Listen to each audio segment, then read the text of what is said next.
এদিকে আসলে মনে হয় না যে বাংলাদেশে আছি, মনে হয় বাইরে কোনো কান্ট্রিতে আছে। খুব চমৎকার একটা পরিবেশ। এই জায়গাটার মধ্যে আসলে আলাদা একটা শান্তি পাই। যেমন রাস্তাঘাট, যেমন মানুষের আচরণ, সেরকম পরিষ্কার, এত ভালো লাগে। এই জন্য মাঝে মাঝে আসি, এসে এখান থেকে পাইচারি করি, কারণ মানুষের শান্তির জায়গা আছে। যদি তুমি শান্তি পেতে চাও তাহলে প্রকৃতির মাঝে নিজেকে বিলিয়ে দাও,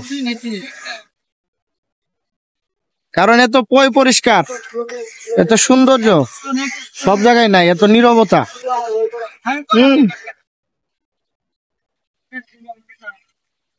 খুব সুন্দর একটা আবহাওয়া।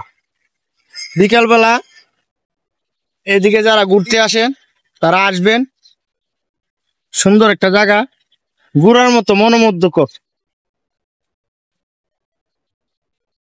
আসলে আমরা কাজ কামের মধ্যে এত বিজি থাকি আর এত ব্যস্ত থাকি, ছোট কাজ আর বড় কাজ নাই, সবাই আমরা বিজি।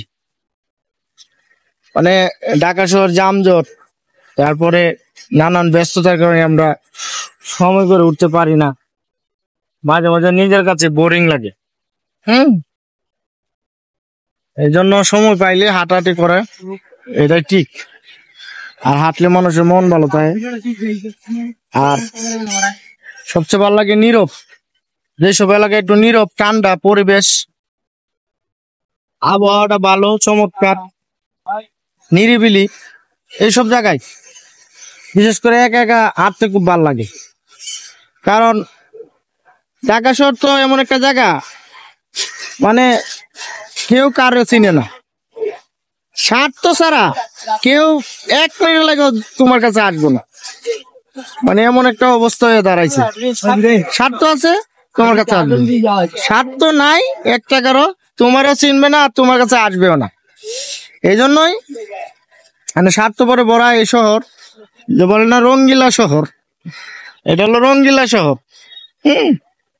আর আমরা তো মানুষ, দুনিয়াদারি পায়া সবকিছু ভুলে গেছি, মানে দুনিয়ায় সব টাকা পয়সা, বাড়ি গাড়ি সবকিছু লাগবেই।